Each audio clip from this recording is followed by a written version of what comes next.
August 23, 1945. At Camp Shelby, the war was over for everyone except the girl on the exam table. When the medic pulled back her sleeve, he didn't see a patient. He saw a medical impossibility. 7 deep septic wounds that should have claimed her life weeks ago, yet she sat in total, chilling silence. But it wasn't her survival that stopped the doctor's heart. It was what he discovered when he looked past the scars, a secret that the U.S. military wasn't prepared to handle. But the wounds told a story that would force the Americans to confront something far darker than they expected. The smell reached the intake officer before he saw her face. Infection, old blood, and something worse underneath. She stumbled forward in a filthy Wehrmacht tunic 2 sizes too large, hands trembling so badly the guard had to steady her elbow. The transport truck had rolled through the gates of Camp Shelby 3 hours earlier, carrying 70 German prisoners of war. The war in Europe had been over for 3 months, but the cleanup was just beginning.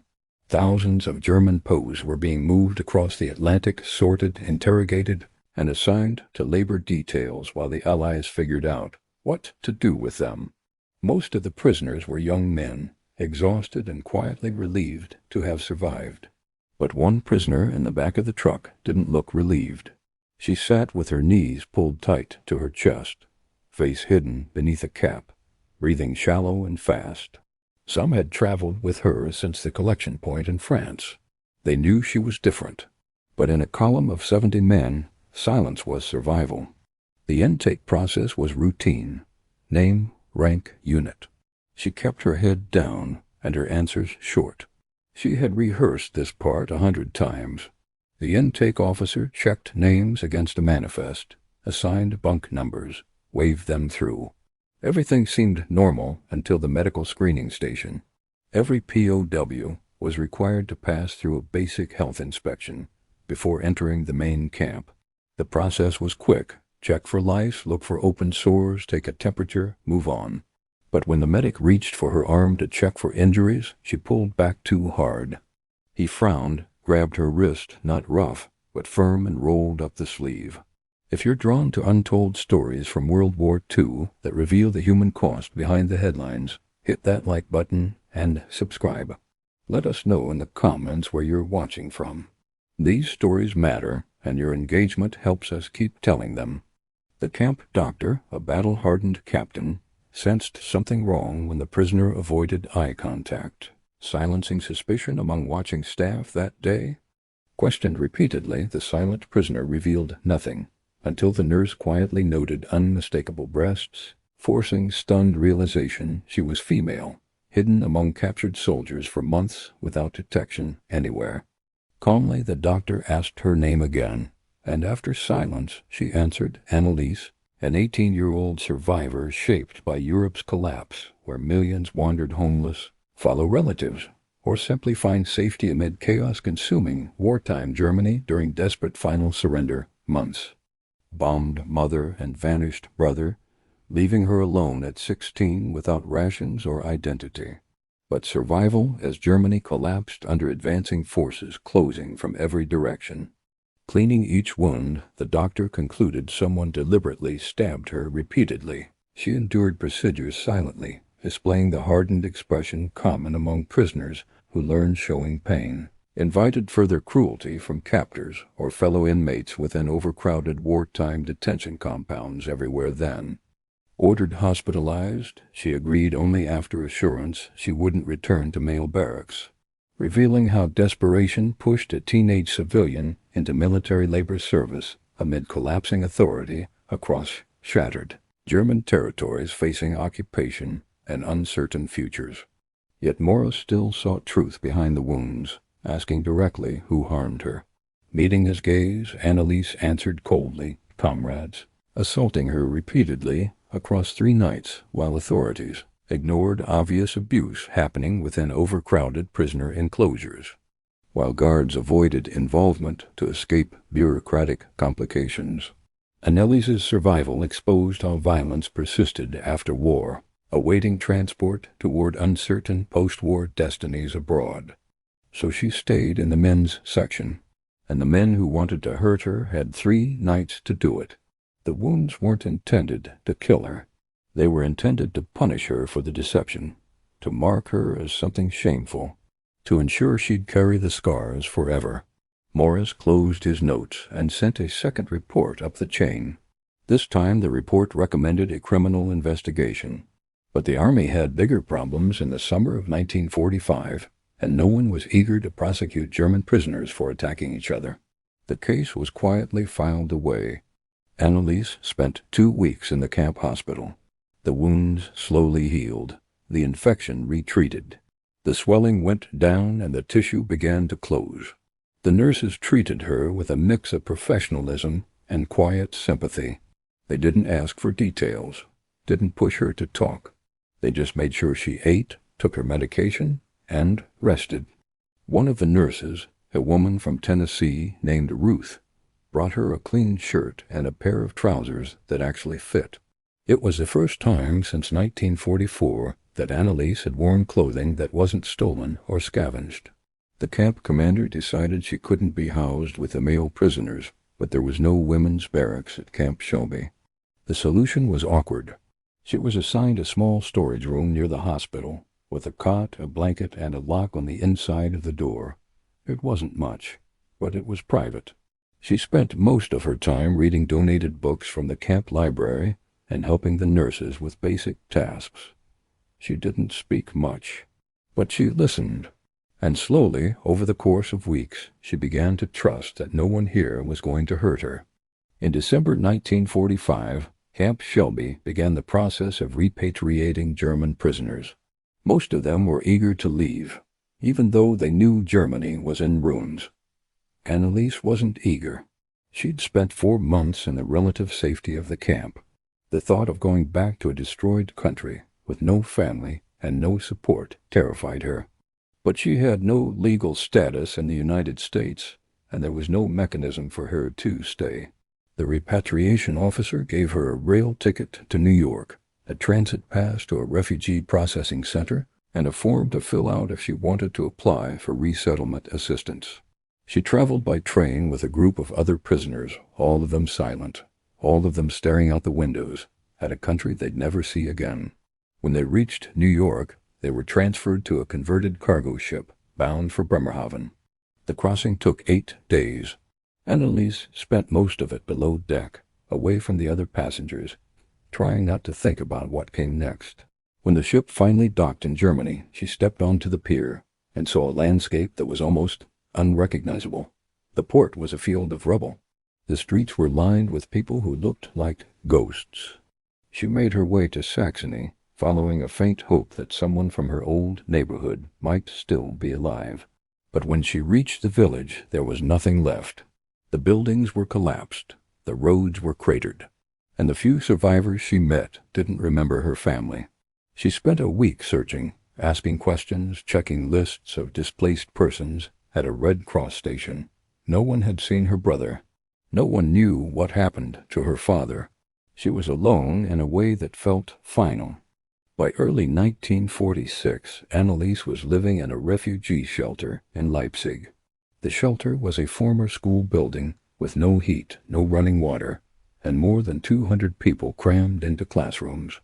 Food was scarce, work was scarce, and hope was scarce, but Anneliese was still alive, and that was more than many people could say. She found work in a makeshift clinic run by a Catholic charity, helping to clean wounds, distribute medicine, and translate for American relief workers who didn't speak German. The work was hard, but it gave her a reason to get up in the morning. She met other women who'd survived the war in ways no one talked about, women who'd lost children, women who'd been assaulted by soldiers, women who'd watched their entire families die. They didn't share their stories in detail, but they recognized each other. There was a quiet solidarity in that recognition. Anneliese never talked about the 7 wounds. She wore long sleeves even in summer and avoided situations where anyone might see the scars. When people asked about the war, she gave short answers and changed the subject. She learned to live with the weight of what happened, not by forgetting it, but by refusing to let it define her. In 1952, she met a man named Jakob at a Red Cross office where she volunteered on Sundays. He was a former Wehrmacht soldier who'd spent 3 years in a Soviet POW camp in Siberia. He came looking for information about his sister, who disappeared during the evacuation of Berlin. Anneliese processed his paperwork, and when she handed him the form to sign, he noticed the scars on her wrist. He didn't ask about them, but something in his expression told her he understood. They began talking carefully at first, exchanging only the safest details. But beneath the surface questions there was a deeper recognition. They were both survivors of things they couldn't name. Over the following months, Jakob kept returning. He brought her small things, a book he thought she might like, a loaf of bread from a bakery near his work, a pair of gloves when winter came. The bond they formed wasn't romantic, not at first. It was something quieter and more essential. It was the bond between two people who'd survived the same war in different ways, and who understood that survival wasn't the same as healing. Jakob never asked about the scars again. But when Anneliese finally decided to tell him one night in 1953, he listened without judgment. And when she finished, he said something she'd never forget. "You didn't deserve that. It wasn't your fault. And you're still here." By 1967, more than 20 years after the war ended, Anneliese was 40 years old, married to Jakob, and working as a senior nurse at a public hospital in Leipzig. She had a daughter named Clara, who knew almost nothing about her mother's past. Anneliese had never spoken about the war in detail. Not to Clara, not to her co-workers, not to anyone outside of Jakob. The scars were still there, hidden beneath long sleeves. And the memories were still there, locked behind silence. But one day in the autumn of 1967, a letter arrived that forced everything back to the surface. The letter was from the United States, forwarded through the International Red Cross. It was written by Ruth, the nurse who'd worked at Camp Shelby in 1945.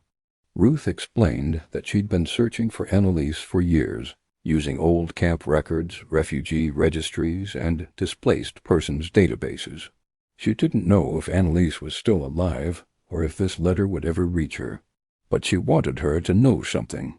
Ruth had kept a diary during her time at Camp Shelby, and in that diary she'd written about the 18-year-old German girl who arrived with 7 infected wounds. Ruth never forgot her. Never forgot the way Anneliese sat perfectly still during the medical exams, the way she refused to cry, the way she thanked Ruth for the clean shirt and the locked door. Ruth's letter continued. She explained that she'd left nursing after the war and become a teacher, but that she'd spent decades thinking about the prisoners she'd met at Camp Shelby. She wondered if Anneliese made it home, if she found her family, if she survived the chaos of post-war Germany. And she wanted Anneliese to know that she mattered, that her survival wasn't just a statistic or a file number, but a human life that deserved to be remembered. Ruth ended the letter with a simple sentence: "If you ever want to write back, I'm here." Anneliese read the letter 3 times, and each time she felt something she hadn't felt in years. Not relief, not closure, but something close to recognition. Someone remembered. Someone cared enough to search. Someone saw her as more than just a prisoner, more than just a victim, more than just a scar. Anneliese didn't write back immediately. She put the letter in a drawer and tried to forget about it. But a week later, she took it out again, and this time she sat down with a pen and paper and began to write.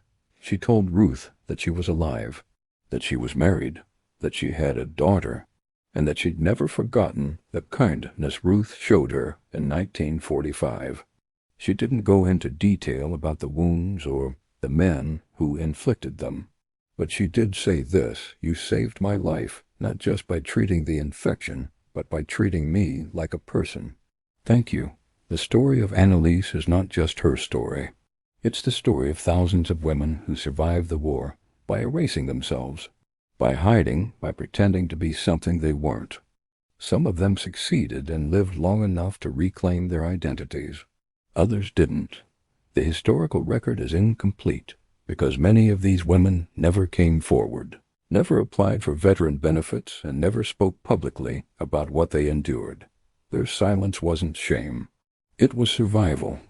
In the decades after the war, researchers began to uncover evidence of women who fought in combat roles, served in resistance movements, or disguised themselves as men to escape persecution.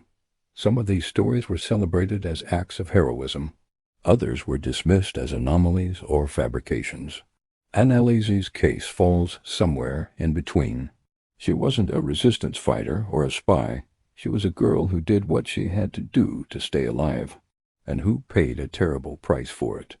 The wounds she carried were both literal and symbolic. They were a reminder that war doesn't end when the treaties are signed, and that the people who survive often carry scars that no one else can see.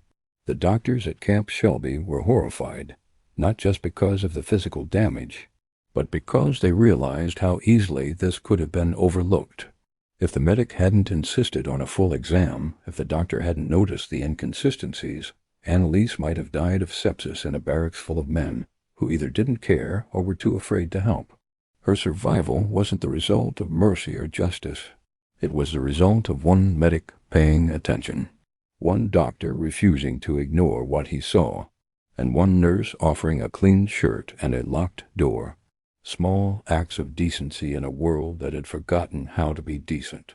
That's what saved her, and that's what makes her story worth remembering.